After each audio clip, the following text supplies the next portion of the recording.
जय हिंद दोस्तों, मैं गौरव पटेल आपका अपने प्यारे से YouTube channel Gaurav Patel academy पर हार्दिक स्वागत करता हूं और आशा और उम्मीद करता हूं कि आप सभी लोग स्वस्थ होंगे और आप सभी की तैयारी अच्छे से चल रही होगी। आज हम लोग यूपी टेट में प्राथमिक स्तर पर गणित के पीवाईक्यू जो हैं वो मिश्रित सवाल के रूप में करेंगे, जिससे एग्ज़ाम के जो कुछ दिन बचे हैं, उससे पहले हमारा अच्छे से रिवीजन हो जाए और जब हम एग्ज़ाम में बैठें, तो वहाँ हमारे क्वेश्चन अच्छे से होने लगें। तो हमारा पहला क्वेश्चन है, चलिए शुरू करते हैं अपने पहले क्वेश्चन को। 1 सही 1/2 में कितने आधे हैं? ऐसा आपका क्वेश्चन आया है। तो इसे हम कैसे लिख सकते हैं? 1 प्लस 1/2 लिख सकते हैं और 1 में कितने आधे होते हैं ये तो आपको पता ही है। भाई 1 में भी 1/2, 1/2 तो कुल मिलाकर कितने आधे हो गए? तो कुल मिलाकर कितने आधे हैं? 3 आधे को जब हम जोड़ते हैं तो कितना आता है? 1 सही 1/2। भी प्रत्येक भुजा वाले वर्ग की सीमा क्या होगी? परिसीमा का मतलब होता है परिमाप। तो वर्ग का परिमाप कितना होता है? वर्ग का परिमाप क्या होता है? 4 गुणे भुजा। ये क्या होता है? वर्ग का परिमाप। तो भुजा कितनी है? यहाँ पे रख दीजिए 4 गुणे भुजा की लंबाई 8.2 सेंटीमीटर, इसकी गुणा कर लीजिए। 4 दूनी 8 और 4 अट्ठे 32, तो 32 एक अंक के बाद दशमलव, तो 32.8 सेंटीमीटर क्या आ जाएगा? ये 8.2 सेंटीमीटर लंबी भुजा का परिमाप आ जाएगा, या परिसीमा कहें या पेरीमीटर कहें, बात एक ही है। तो क्वेश्चन नंबर हमने 2 कर लिया। अगर त्रिभुज होता तो 3 गुणे भुजा होता, क्योंकि त्रिभुज की क्या होती है? 3 भुजाएं होती हैं, तो उसका परिमाप हम 3 गुणे भुजा करते। पंचभुज होता तो 5 गुणे भुजा करते। तो इस तरीके से परिमाप का मतलब होता है उसके चारों ओर की माप, चाहे त्रिभुज हो, चाहे चतुर्भुज हो, चाहे पंचभुज हो, चाहे षष्ठभुज हो। इस तरीके से हम क्वेश्चन आएंगे और कर लेंगे। नंबर 3 है हमारा, क्या है इसका सॉल्यूशन? पहले क्वेश्चन नंबर 3 देखते हैं। एक टीन के बर्तन में 20 लीटर पेट्रोल है। कितना पेट्रोल है? 20 लीटर पेट्रोल है। रिसाव के कारण 3 लीटर की हानि हो जाती है, मतलब 3 लीटर बह जाता है। तो बचा कितना? तो टिन के बर्तन में कितना पेट्रोल रह गया उसका प्रतिशत बताना है। कितना बचा? भाई 3 बह गया तो बचा कितना? 20 से 3 निकाल दिए, 17 बचा। 17 किसमें से बचा है? तो 17 बचा है 20 में से। तो इसका कितना प्रतिशत? 100%। इसका मतलब 20 पंचे 100 और 17 पचे 85% पेट्रोल रह गया। और कितने प्रतिशत पेट्रोल गायब हो गया? 15% पेट्रोल जो है वो निकल गया। पूछ लेता क्या कि कितना बह गया, तो कितना बहा? 3 किस पे? 20 पे। तो 20 पंचे 100 तो 5 3 15% बह गया और बचा कितना? 85% आपके पास बच गया। तो क्वेश्चन कैसे भी करे घुमाए, लेकिन आपको अगर अब नियम कानून कायदे आ रहे हैं तो आप उसे आराम से कर लेंगे। तो इस तरीके से हमारा तीसरा क्वेश्चन भी हो गया। नंबर हमारा है कि 3 पेंसिल का मूल्य है 20 रुपया। कितना है? 3 पेंसिल का मूल्य है 20 रुपया, तो 6 दर्जन पेंसिल का मूल्य क्या होगा? समझ गए? तो यहाँ से हम करेंगे क्या कि एक पेंसिल का मूल्य निकाल लेंगे। 10 पेंसिल किसके बराबर हैं? 20 रुपए के। तो एक पेंसिल कितने के बराबर हो जाएगी? एक पेंसिल हो जाएगी 20/3 के। अब आपको पता होता है कि हमें निकालना किसका है? 6 दर्जन का। 6 और 1 दर्जन में कितने होते हैं? 12। तो 12 और इंटू कितना? एक पेंसिल का मूल्य, ये तो हमें पता ही है, 20/3। तो 3 से 2 बार, 3 दूना 6 हो गया और 12 दूनी 24, 24 दूना 48, 480 रुपए की कितनी आ जाएंगी? 6 दर्जन। समझ गए? इस तरीके से आप क्वेश्चन कर लेंगे। तो 3 पेंसिल का मूल्य अगर 20 रुपया है तो एक पेंसिल का मूल्य कितना हो जाएगा? 20/3। अब हमें कितनी पेंसिल का निकालना है? 6 दर्जन का। तो 6 गुणे 12 करेंगे, क्योंकि एक दर्जन में 12 होती है पेंसिल या केला, जो भी समझे। और फिर एक पेंसिल का मूल्य कितना है? 20/3, उससे गुणा कर दी। तो 3 से 2 बार गया और 12 दूनी 24, 24 दूना 48, 480 रुपए की आपकी क्या हो गई? 6 दर्जन पेंसिल का मूल्य हो गया। 1/2 मीटर लंबी कोई रस्सी है, उससे 4 सही 5/8 मीटर रस्सी को काटा गया। शेष रस्सी आपको बतानी है। पूरी कितनी लंबी है? 10 सही 1/2 मीटर की कोई रस्सी है, काट दी गई मतलब उससे निकाल दी गई कितनी? 4 सही 5/8 मीटर। जो बचेगी वो क्या होगी? शेष होगी। वही तो शेष राशि होगी। इसका मतलब ये मिश्रित भिन्न के सवाल हो गए। अब हम क्या करेंगे? 2 की गुणा 10 से करेंगे, 10 दूनी 20 और 1 21, 21/2 माइनस 8 चौक 32 और 32 में 5 जोड़ेंगे 37/8। अब ऐसे क्वेश्चन में करते क्या हैं? ऐसे क्वेश्चंस में हर बराबर कर लेते हैं क्योंकि यहाँ पर 8 है और यहाँ पर 2 है। तो चाहे तो इसकी क्रॉस मल्टीप्लाई करा दीजिए और चाहे तो 4 से यहाँ पर गुणा करा दीजिए 2 में और 4 से ऊपर। तो 21 चौकू 84 माइनस 37/8। आधार में जब हर बराबर हो तो एक ही बार लिखते हैं, ये हो गया इतना हमारी बचेगी शेष। जब हम 84 से 37 घटाएँगे तो कितनी आ जाएगी? तब आ जाएगी हमारी 47, 47/8। 47/8 को हम मिश्रित भिन्न में कैसे लिखेंगे? इससे क्या करते हैं 8 और सिर्फ भाग में इस तरीके से करते हैं। तो 8 पन 40 कितना बचा? 7। जो भागफल जाता है उसको पूर्ण संख्या के तौर पे और जो शेष बच रहा है उसको ऊपर और जिससे भाग दे रहे थे उसे हम नीचे लिखते हैं। तो कितना आ गया? 5 सही 7/8 क्या हो गया? इतने मीटर रस्सी आपकी शेष बची थी। तो क्वेश्चन नंबर 5 को हमने कर लिया। नंबर हमारा 6 है कि बिना कोई शेष फल के निम्न में से कौन-सी संख्या 9361 को पूर्णतः विभाजित कर देगी? तो इसमें कुछ ऑप्शन जैसे दिए होंगे तो ये संख्या किससे विभाजित हो जाएगी देखते हैं, चेक करते हैं। सबसे पहले संख्या लिख लेते हैं 9361। अब करते क्या हैं, यहाँ पे आपके ऑप्शन दिए गए थे 19, 17, 13 और 11। इन 4 में से किससे ये पूर्णतः विभाजित होती है? तो हम सबसे पहले देखते हैं, इसके 4 अंक हैं, इसके सम स्थान पर जो अंक आ रहे हैं उनका योग और विषम स्थान पर जो अंक आ रहे हैं उनका योग। तो विषम स्थान पर 1 और 3 पे कौन-कौन आ रहा है? 9 और 6 माइनस 2 और 4 पे कौन-कौन आ रहा है? 2 और 4 पे आ रहा है 3 और 1। तो 9, 6, 15 माइनस 4 इसका मतलब क्या हुआ? 11 आया। जब किसी संख्या के विषम स्थान और सम स्थानों पर आए हुए अंकों का अंतर 0 आए या 11 का गुणज आए, तो वह संख्या 11 से विभाजित होगी। इस तरीके से हमने अपने उत्तर को प्राप्त कर लिया। तो 9361 संख्या किससे पूर्णतः विभाजित होगी? 11 से। अगर जिसको इसमें कुछ दिक्कत आए, तो हमने विभाज्यता के नियम भी अपने नंबर सिस्टम वाले टॉपिक में पढ़ाए हैं, अच्छे से जानने के लिए वहाँ पर जा सकते हैं। लेकिन यहाँ पर आपका जो क्वेश्चन था 9361 किससे पूर्णतः विभाजित होगा? 11 से, क्योंकि इसके विषम स्थान पर 9 और 6 है और सम स्थान पर 3 और 1 है। इनको जब हमने अंतर निकाला तो आया 11। इसका मतलब 11 का गुणज है, इसलिए ये संख्या 11 से पूरी तरीके से विभाजित हो जाएगी।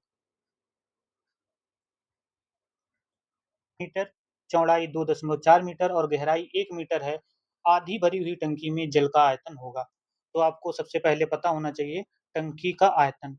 टंकी का आयतन या वॉल्यूम जिसे हम बोलते हैं, वो क्या होगा? लंबाई गुणे चौड़ाई और गुणे उसकी गहराई।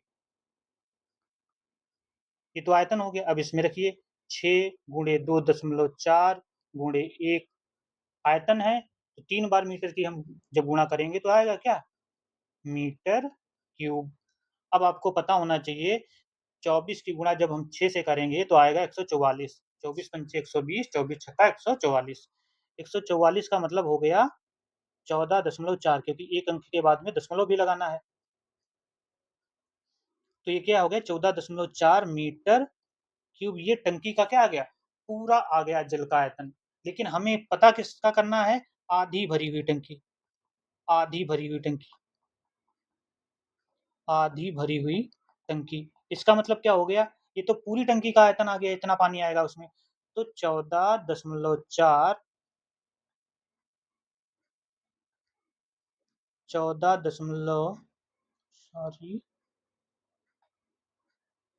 14.4/2 मीटर क्यूब। इसका आधा जब आ जाएगा कितना?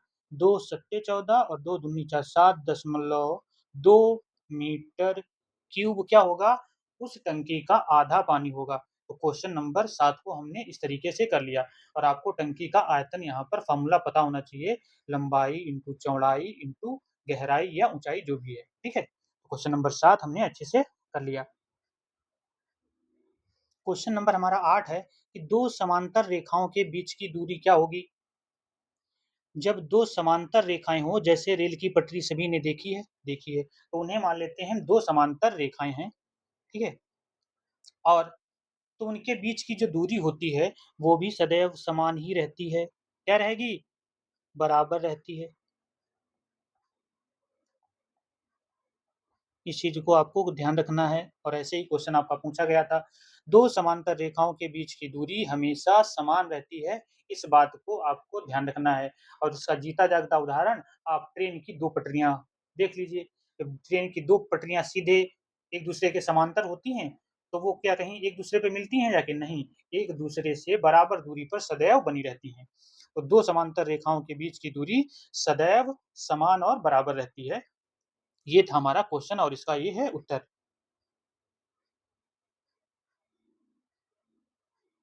क्वेश्चन नंबर है हमारा 9, 270 डिग्री माप का कोण एक उदाहरण है, किसका है? न्यून कोण का है, समकोण का है, अधिक कोण का है कि प्रतिवर्ती कोण का है? तो कुछ पहले कोण हैं, प्रमुख रूप से उन्हें जान लीजिए। जैसे क्वेश्चन पूछे न्यून कोण क्या होता है? न्यून कोण क्या होता है? वह कोण जो 0 डिग्री से क्या हो? बड़ा हो और 90 डिग्री से क्या हो? छोटा हो। 0 डिग्री से बड़ा है और 90 डिग्री से छोटा, उसे न्यून कोण कहेंगे। अधिक कोण कैसे कहेंगे? अधिक कोण उसे कहेंगे जो 90 डिग्री से क्या हो? एंगल का मान बड़ा हो और 180 डिग्री से क्या हो? छोटा हो। समकोण किसे कहते हैं? समकोण जो होता है वो थीटा का मान जब 90 डिग्री का हो, एंगल जब किसी कोण का मान 90 डिग्री होता है तो उसे हम समकोण कहते हैं। सरल कोण क्या होता है? सरल कोण, तो सरल कोण जो होता है 180 डिग्री का जो कोण होता है, वो क्या होता है? सरल कोण होता है। फिर वृहत या वृहत कोण को ही हम क्या कहते हैं? रिफ्लेक्स एंगल बोलते हैं। रिफ्लेक्स एंगल, रिफ्लेक्स एंगल क्या होता है? वह कोण जो 180 डिग्री से तो बड़ा हो और इससे 300 सॉरी 360 डिग्री से क्या हो? छोटा हो। 180 डिग्री से बड़ा और 360 डिग्री से जो छोटा कोण होता है, उसी को हम वृहत कोण या प्रतिवर्ती कोण कहते हैं। तो 270 माप का कहाँ पे हो गया? ये वृहत कोण का हो गया, ये रिफ्लेक्स एंगल का है कोण। क्योंकि ये 180 से बड़ा है, इसलिए 270 और 360 से क्या है? छोटा है। और एक कोण अंतिम कोण होता है संपूर्ण कोण। क्या होता है? संपूर्ण कोण, कंप्लीट एंगल जिसे कहते हैं। इसमें थीटा का मान कितना होता है? 360 डिग्री। क्वेश्चन आपका आया था कि 370 डिग्री का मान का कोण किसका उदाहरण है? तो ये हो गया आपका वृहत कोण या रिफ्लेक्स एंगल का उदाहरण है। लेकिन हमने इसके साथ में न्यून कोण जो 0 डिग्री से बड़ा और 90 डिग्री से छोटा हो, अधिक कोण 90 डिग्री से बड़ा और 180 डिग्री से छोटा हो, समकोण 90 डिग्री का कोण, सरल कोण 180 डिग्री का कोण और संपूर्ण कोण जो 360 डिग्री का कोण होता है, उसे संपूर्ण कोण कहते हैं। तो इतनी सारी चीज़ें हमने इसके साथ में और देख ली।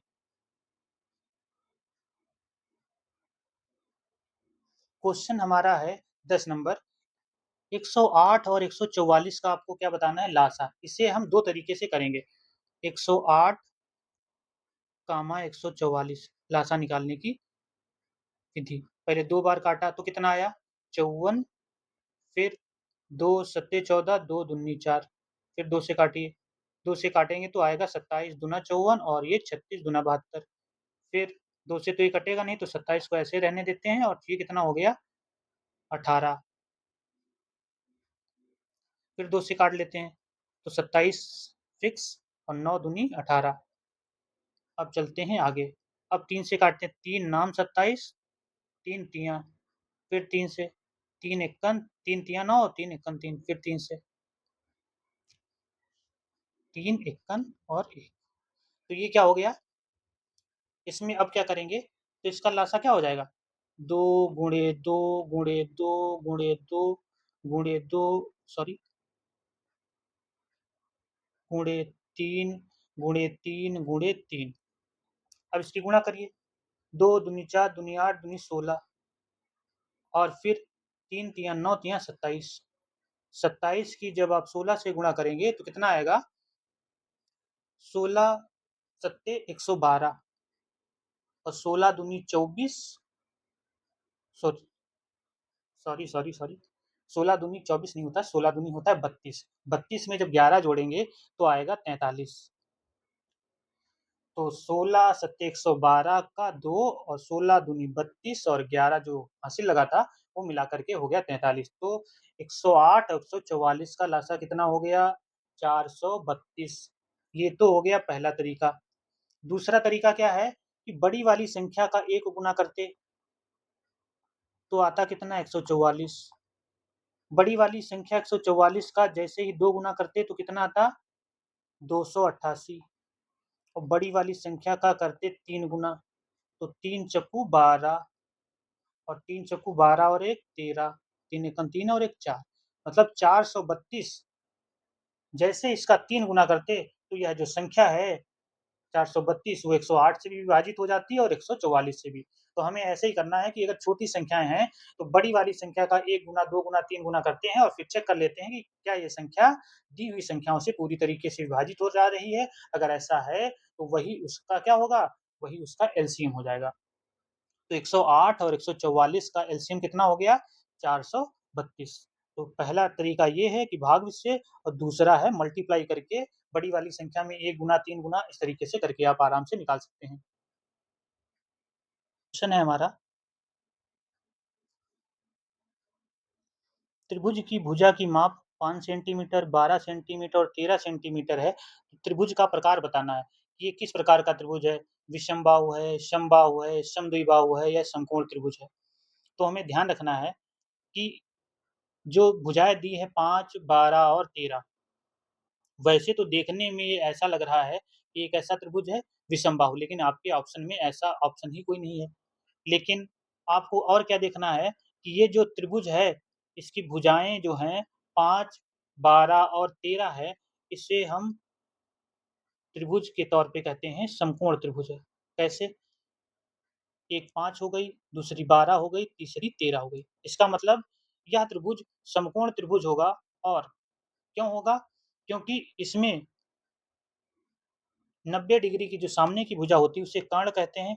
कर्ण का जो वर्ग होता है वो आधार का वर्ग और लंब के वर्ग के बराबर होता है। तो कर्ण का जब हम वर्ग करेंगे तो 13 का 169 और आधार का 5 का 25 और 12 का 144। इसका मतलब है 169 किसके बराबर आ गया? 169 के। इसका मतलब ये कैसा त्रिभुज है? यह त्रिभुज एक समकोण त्रिभुज है। कैसा है? समकोण त्रिभुज है। और समकोण त्रिभुज के लिए कुछ महत्वपूर्ण ट्रिपलेट हैं। जैसे कहीं क्वेश्चन आपको ऐसे और दिख जाए, जैसे कहीं आ जाए 3 भुजा है, 4 भुजा है और 5, कर्ण हमेशा फिक्स रहेगा, ये ध्यान रखना।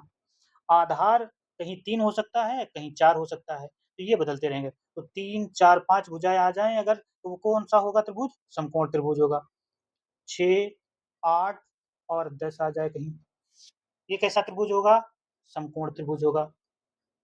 5, 12, 13 कैसा होगा? समकोण त्रिभुज होगा। 12, 16, 20 कैसा त्रिभुज होगा? समकोण त्रिभुज होगा। 8, 15, 17 8, 15, 17 कैसा त्रिभुज होगा? समकोण त्रिभुज होगा। तो इन भुजाओं को हमेशा याद कर लेना। जैसे कहते हैं ना क्वेश्चन देखते ही कैसे किसी ने कर दिया, तो वो इस तरीके से हो जाता है। ये दोनों चीज़ें फिक्स नहीं हैं, ये दोनों चेंज होती रहेंगी। किसी की भुजा 3 हो जाएगी तो 4 हो जाएगी, लेकिन कर्ण हमेशा फिक्स रहेगा। देखिए 9 और 16 25 आ गया 5 का, 36 64 100 10 का हो गया, 5 25 और 144 169 13 का हो गया, 12 144 16 256 420 का है, 8 64 15 225 289 हो गया किसका? 17 का। तो 3 4 5 6 8 10 5 12 13 12 16 20 8 15 17 ये क्या हैं? ये ट्रिपलेट हैं। क्या हैं? इन्हें हम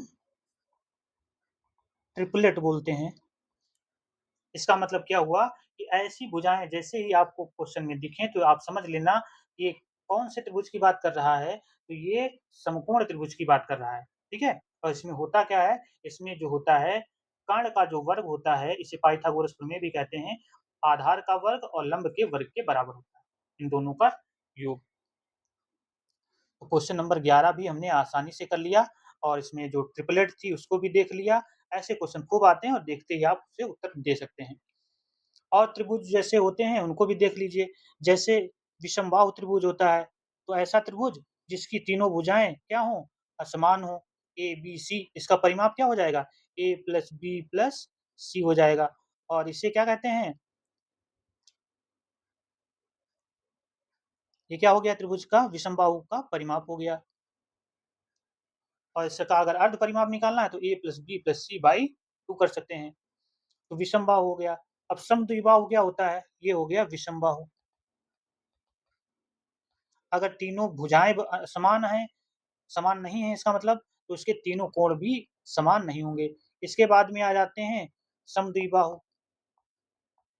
त्रिभुज होता है, उसमें एक भुजा तो सम सम है, द्वि जिसकी 2 भुजाएँ, तो ऐसा त्रिभुज जिसकी 2 भुजाएँ समान हों उसे समद्विबाहु कहते हैं। तो ये बी और बी मान लेते हैं। अगर इसमें एक कोण 50 का है और त्रिभुज के तीनों अंतःकोणों का योग 180 होता है, तो जो बचे दोनों 65-65 के हो जाएँगे। इसका मतलब संलग्न कोण अगर ये x डिग्री है, तो ये भी क्या होगा? x डिग्री ही। तो ये समद्विबाहु में। अब एक होता है समबाहु, सम माने समान, बाहु माने भुजा, ऐसा त्रिभुज जिसकी तीनों भुजाएँ बराबर हों। तो ए भुजा ये है, ए भुजा ये है, तीनों भुजाएँ समान हो गई, इसका मतलब इसके तीनों कोण भी क्या होंगे? 60-60 डिग्री के होंगे क्योंकि तीनों कोण भी बराबर होते हैं और त्रिभुज के तीनों अंतःकोणों का योग कितना होता है? 180 डिग्री। 180 डिग्री को जब हम 3 से भाग करेंगे, तो हमारा उत्तर कितना आ जाएगा? उसका एंगल 60-60-60 आ जाएगा। इस तरीके से जो भी क्वेश्चन होंगे हमारे त्रिभुज से, आप लोग कर लेंगे। क्वेश्चन नंबर 12 है हमारा, वर्गमूल 64 और घनमूल के अंदर कितना है? 64 का मान बताना है। तो हम इसे कैसे करेंगे? आपको पता है 64 को हम क्या लिख सकते हैं? 8 गुणे 8 और 64 किसका घनमूल है? तो इसे हम 4 गुणे 4 गुणे 4। जब हम वर्गमूल का चिन्ह हटाते हैं तो पावर में ब्रैकेट के ऊपर 1/2 लिखते हैं और जो घनमूल का चिन्ह हम हटाते हैं तो पावर में कितना लिखते हैं? 1/3 लिखते हैं। तो 8 की पावर 2 की पावर 1/2 हो जाएगा माइनस 4 की पावर 3 की पावर 1/3। इसका मतलब क्या हो गया? एक हमने घातांक में फ़ॉर्मूला बताया था, ए की पावर m की पावर n हो तो उसे हम लिख सकते हैं ए की पावर m इंटू n। तो 8 2 इंटू 1/2 है तो 2 से 2 कैंसिल, माइनस 4 की पावर 3 इंटू 1/3 ये से कैंसिल यहाँ। 8 माइनस 4 कितना आ गया? 4। चाहे तो डायरेक्ट ही आप निकाल सकते हैं क्योंकि वर्गमूल में जब 2 चीज़ें समान मिल जाती हैं, तो एक बाहर हम ले लेते हैं और घनमूल में जब 3 में से 1 चीज़ बाहर ले लेते हैं, ले लो इसे, ये हो जाता है डायरेक्ट। तो 8 में से 4 घटा दिया 4, यही आपका क्या आ गया? उत्तर आ गया। चाहे इस तरीके से कर लीजिए और चाहे दूसरा मेथड ये है। क्वेश्चन नंबर हमारा 13 है, एक संक्रिया है, एक छोटे ब्रैकेट में लिखा है 9 + 7 ब्रैकेट बंद भाग 4 गुणे 5। तो इस तरीके के क्वेश्चन को हम कैसे करते हैं? सबसे पहले हमें पता होना चाहिए, एक फ़ॉर्मूला होता है जिसे हम कहते हैं बॉड मास। क्या कहते हैं? बॉड मास। बॉड मास का मतलब इस तरीके से होता है बॉड मास। बी से ब्रैकेट, ब्रैकेट में सबसे बड़ा, सबसे छोटा, सॉरी, ब्रैकेट, सबसे बड़ा और मंझला और सबसे छोटा, ये 3 प्रकार के ब्रैकेट होते हैं। सबसे बड़ा ब्रैकेट, सबसे मंझला ब्रैकेट और सबसे छोटा ब्रैकेट। ऑफ का मतलब होता है का, ई या की से वहाँ पे दिया होगा और इसका मतलब है डी का मतलब होता है डिवीज़न, इसका मतलब पहले भाग करेंगे, फिर गुणा करेंगे और फिर क्या करेंगे? जोड़ करेंगे और एस का मतलब होता है सब्ट्रैक्शन मतलब घटाना। तो बॉड मास जिसे हम बदमाश कहते हैं, तो बॉड मास में सबसे बड़ा ब्रैकेट, सबसे छोटा ब्रैकेट, बीच में सबसे मंझला ब्रैकेट और सबसे छोटा ब्रैकेट। तो सबसे पहले जब हम किसी ब्रैकेट को हल करते हैं, तो सबसे पहले हम छोटे से भाई जैसे आपको कोई काम करना होता है ना, तो सबसे पहले उसे छोटे-छोटे हिस्सों में तो सबसे पहले छोटा ब्रैकेट, फिर उसके बाद में मंझला ब्रैकेट और फिर सबसे बाद में हम बड़ा ब्रैकेट को हल करते हैं। का, की, के है तो उसे हल कर लेते हैं, फिर भाग करते हैं, फिर गुणा करते हैं, फिर जोड़ते हैं और सबसे बाद में क्या करते हैं घटाते हैं। तो इसी को क्या बोलते हैं? BODMAS, bracket of division, multiplication, addition और सब्ट्रैक्शन। तो यहाँ पर हमारा आ गया क्या? छोटा ब्रैकेट है तो इसे हल करेंगे, तो 9 और 7 16 हल हो गया। अब क्या है? भाग का निशान है, 4 गुणे 5। अब गुणा करेंगे कि भाग करेंगे?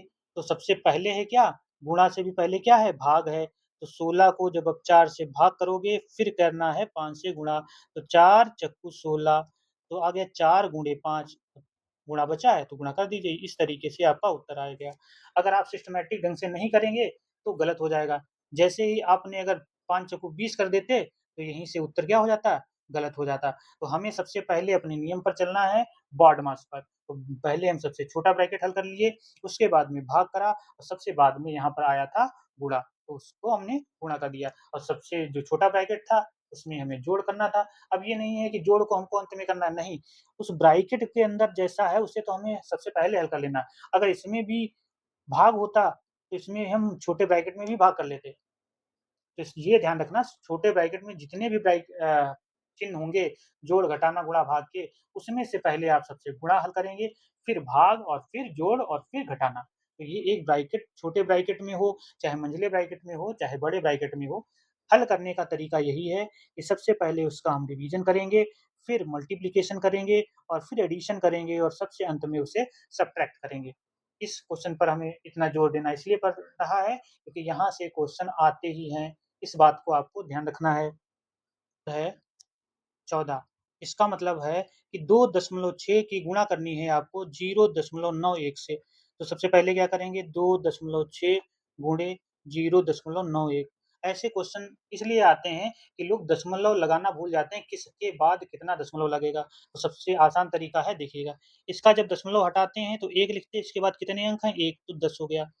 इसका दशमलव हटाया तो 1 लिखा, दशमलव के बाद कितने अंक हैं दाहिनी तरफ 2 तो 2 जीरो लगा दिए, तो 100 हो गया। तो ऊपर कितना बचा 26 गुणे 91 नीचे में 10 की जब गुणा 100 से करेंगे तो आ जाएगा 1000 इसका मतलब 26 एकन 26, 26 नवैया 234 और 234 में जब 2 जोड़ोगे 2 तो आ जाएगा 236 तो 2336 ऊपर वाले की गुणाई कराने पर, बटे में कितना है 1000 इसका मतलब है कि आपको दाहिनी तरफ से बाईं तरफ की ओर 3 अंक के बाद में क्या लगाना है दशमलव लगाना है। तो पहले वो संख्या लिख लीजिए।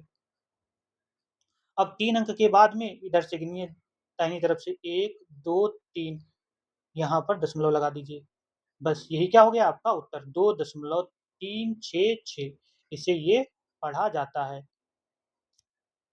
मेन यहाँ पर चेक करने का क्या तरीका है कि आप दशमलव सही से लगा पाते हैं या नहीं लगा पाते हैं।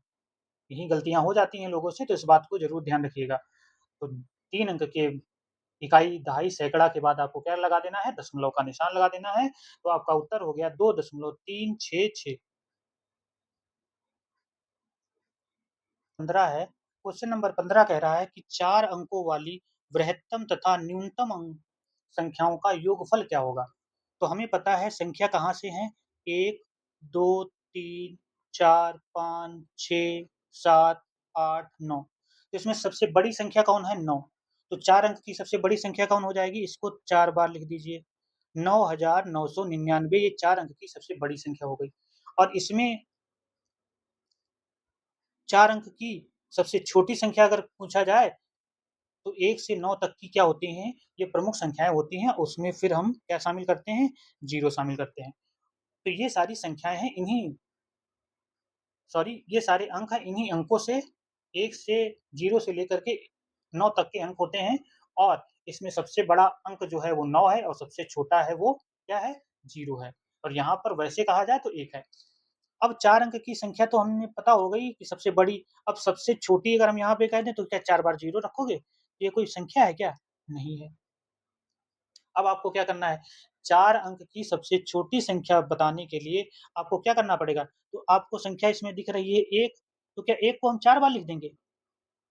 नहीं, क्या करेंगे देखिए 1 लिखेंगे और उसके बाद में 3 ज़ीरो लगाएँगे। इसका मतलब क्या हुआ कि 1111 जो है वो बड़ी है किससे? 1000 से। क्यों? क्योंकि हमें सबसे चाहिए क्या? छोटी, तो 4 अंक की सबसे छोटी संख्या भैया क्या होगी? 1000 होगी। अब देखते रहना, 1 अंक की सबसे छोटी संख्या 1, 1 अंक की सबसे बड़ी संख्या 9, 1 अंक 2 अंक की सबसे छोटी संख्या क्या हो जाएगी? 10 और 2 अंक की सबसे बड़ी संख्या हो जाएगी 99, 3 अंक की सबसे छोटी संख्या 100 और 3 अंक की सबसे बड़ी संख्या 999। इसका मतलब क्या हुआ? 4 अंक की सबसे छोटी संख्या 1000 और 4 अंक की सबसे बड़ी संख्या 9999। तो एक तरीका ये है, एक तरीका हमने ये बता दिया कि 4 अंक की सबसे बड़ी संख्या क्या हो गई? 1 अंक की सबसे छोटी संख्या 1 और 1 अंक की सबसे बड़ी संख्या 9, 2 अंक की 10 और 2 अंक की सबसे बड़ी 99। इस तरीके से आप बड़ी और छोटी संख्या आराम से निकाल सकते हैं। 1111 क्यों नहीं हुआ? क्योंकि यह 1000 से ज़्यादा है और हमें चाहिए क्या? 4 अंक की सबसे छोटी संख्या ही चाहिए। तो 4 अंक की सबसे छोटी संख्या क्या हो जाएगी? 1000। अब करना क्या था? 4 अंकों वाली बृहत्तम तथा 4 अंक वाली न्यूनतम संख्या का योग। तो न्यूनतम क्या हो जाएगा भाई? 1000 और जोड़ दीजिए इसमें। तो 9, 9, 9 और 1 10। तो ये क्या हो गया? 10,999 आपकी 4 अंक की सबसे बड़ी और 4 अंक की सबसे छोटी संख्या का क्या हो गया?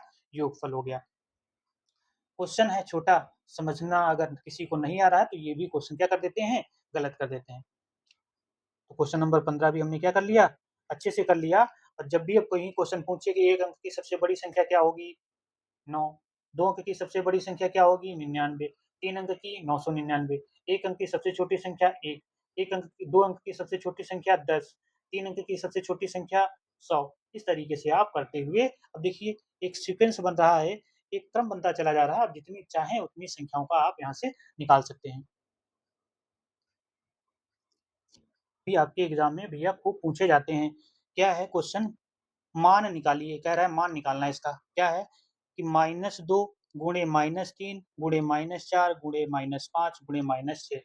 आपको ये ध्यान रखना है कि जो समान चिन्हों की जो गुणा होती है, वो क्या होती है? समान चिन्हों की जब हम गुणा करते हैं तो आता है प्लस और असमान चिन्हों की जब गुणा होती है, तब क्या आता है? माइनस। इन 4 संक्रियाओं को आपको ध्यान रखना है। जब प्लस की प्लस से गुणा करेंगे तो प्लस, माइनस की गुणा माइनस से करेंगे तो भी प्लस, माइनस की गुणा प्लस से करेंगे माइनस और प्लस की गुणा माइनस से करेंगे तो भी क्या आएगा? माइनस आएगा। अब देखो, इसे जल्दी से कैसे करते हैं? 2 तिया 6 किसका? प्लस का, क्योंकि माइनस और माइनस प्लस गुणे -4 गुणे -5 गुणे -6 ये सब ब्रैकेट में है, इसको ध्यान रखना। अब 6 की गुणा 4 से करोगे तो 6 चौक 24 काहे का आएगा? ये प्लस का है, ये माइनस का, तो माइनस का निशान गुणे -5 गुणे -6। अब देखिए माइनस की गुणा जब माइनस से करोगे तो प्लस आएगा, तो 24 पंचे 120 गुणे कितना? -6। इसका मतलब प्लस की गुणा माइनस से समान चिन्ह, फिर क्या आ गया? माइनस 12 छंग 72 कितना आ गया? -720 आपका उत्तर आ गया। तो इस तरीके से आपके जो क्वेश्चन है वो करने हैं। यहाँ पर इन जो चिन्हों की संक्रियाएँ से संबंधित क्वेश्चन थे, ये समान चिन्ह की गुणा होगी तब क्या आएगा? प्लस आता है और असमान चिन्ह की गुणा करने पर जो चिन्ह लगता है वो माइनस का लगता है। तो असमान चिन्ह माइनस और समान चिन्ह धनात्मक संख्या देते हैं।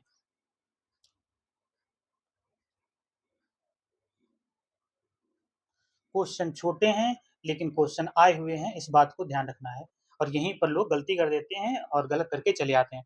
क्वेश्चन है कि 8 किलोग्राम 350 ग्राम से 3 किलोग्राम 178 ग्राम को घटाइए। तो सबसे पहले क्या करेंगे? किलोग्राम लिखेंगे और इधर लिख देंगे ग्राम। तो 8 किलोग्राम 350 ग्राम फिर इससे घटाना कितना है? 3 किलोग्राम 178 ग्राम। इस तरीके से कर लीजिए, घटाना का निशान लगाइए। यहाँ से लेते हैं दहाई, तो यहाँ होता है 10, 10 से जाएगा 8 तो बचेगा 2। यहाँ बचा 4, तो यहाँ से दाई लिया 14, 14 से 7 गया 7 और 2 से 1 गया 1, 8 से 3 गया 5, तो 5 किलोग्राम और 172 ग्राम आपका क्या आ जाएगा? ये आपका उत्तर आ जाएगा। आपको ऐसे ही ऑप्शन में दिया होगा 5 किलोग्राम 172 ग्राम। जहाँ पर दिख जाए तो ऐसे क्वेश्चनों में जोड़ना भी हो सकता है, घटाना भी हो सकता है और यहाँ पर ग्राम और किलोग्राम में ये सारी चीज़ें कुछ बदलने को भी कह सकता है। तो उसके लिए एक फ़ॉर्मूला याद कर लेना, kilo hecto decametre, kilo kilo hecto decametre deci centi millimetre. ये हमने अपने स्कूल में बच्चों को भी बता रखा है और कन्वर्ट वो आराम से कर लेते हैं। तो kilo hecto decametre deci centi millimetre. तो अब यहाँ पर मीटर है तो मीटर में चेंज, यहीं पर आपको ग्राम में चेंज करना है तो ग्राम में चेंज कर लीजिए। जैसे कहेंगे क्या, 1 किलोग्राम में कितने ग्राम होते हैं? 1 किलोग्राम में कितने ग्राम होते हैं? क्वेश्चन ये आ गया आपका। तो 1 किलोग्राम के नीचे 1 लिखा और ग्राम कहाँ पर है? यहाँ पर है, तो उसके आगे कितने ज़ीरो लगा दोगे? 3, तो 1000 क्या हो जाएगा? ग्राम हो जाएगा। अब क्वेश्चन पूछा जाए कि 1 किलोमीटर में कितने मीटर होते हैं? तो 1 किलोमीटर में मीटर यहाँ पर है तो 1 यहाँ रखोगे, 1, 2, 3 ज़ीरो लगा दो 1 के आगे। तो 1 किलोमीटर में कितने मीटर हो गए? 1000 मीटर हो गए। और क्वेश्चन पूछे 1 मीटर में कितने सेंटीमीटर होते हैं? तो 1 मीटर में कितने सेंटीमीटर होते हैं भैया? तो सेंटीमीटर यहाँ और सेंटीमीटर है कहाँ पे? 1, 2, 1 मीटर बराबर 100 सेंटीमीटर। इस तरीके से आप क्वेश्चंस में जो मात्रा दी है, चाहे किलो में हो, चाहे मीटर में हो, चाहे ग्राम में, उसे कैसे बदलना है, ऐसे आराम से आप इस फ़ॉर्मूले से बदल सकते हैं। फ़ॉर्मूला क्या कहता है? Kilo hecto decametre deci centi millimetre, kilo hecto decametre deci centi millimetre. Question number 18 है हमारा, 3.5 सेंटीमीटर व्यास वाले वृत्त की परिधि क्या होगी? क्या क्वेश्चन पूछ रहा है? 3.5 सेंटीमीटर व्यास वाले, तो व्यास कितना दिया है? व्यास दिया है 3.5 सेंटीमीटर और वृत्त की परिधि का फार्मूला क्या होता है? वृत्त की परिधि जो होती है वो होती है 2 पाई आर। ये हो गया वृत्त। वृत्त की ये है त्रिज्या आर और इस त्रिज्या को उसकी परिधि से ही मिला दें तो ये आर और जुड़ जाता है तो यही बन जाता है क्या? वृत्त का व्यास। तो ये क्या हो गया? 2r। तो 2r क्या हो गया? वृत्त का व्यास और ये जो बाउंड्री है ये क्या है? इसकी परिधि है। अब हमें पता चल गया क्या, ये 2r ही दिया है क्या? 3.5, तो 3.5 और पाई का मान होता है 22/7। अब क्या करेंगे? अब करना क्या है, इसे कैंसिल कर लीजिए, सेंटीमीटर है तो सेंटीमीटर में हो जाएगा क्या? 7 पचे 35, 0.5 आया, दशमलव हटाया तो 10 आ गया, 5 दूनी 10 और 2 से 11 बार, तो वृत्त की परिधि कितनी आ गई? 11 सेंटीमीटर। तो वृत्त की त्रिज्या होती है r, वृत्त का व्यास होता है, त्रिज्या होती है r, व्यास होता है वृत्त का 2r और वृत्त की जो परिधि होती है, परिधि भैया कितनी होती है? वो होती है 2 पाई r और वृत्त का अगर क्षेत्रफल पूछे तो वो होता है पाई r स्क्वायर। इस बात को आपको ध्यान रखना है। ठीक? तो इतनी बातें हमने अपने इस क्वेश्चन में सीख ली कि वृत्त की परिधि क्या होती है, त्रिज्या क्या होती है, क्षेत्रफल क्या होता है और अपने इस तरीके से अपने क्वेश्चन का उत्तर भी निकाल लिया। तो वृत्त की परिधि कितनी हो गई? 11 सेंटीमीटर।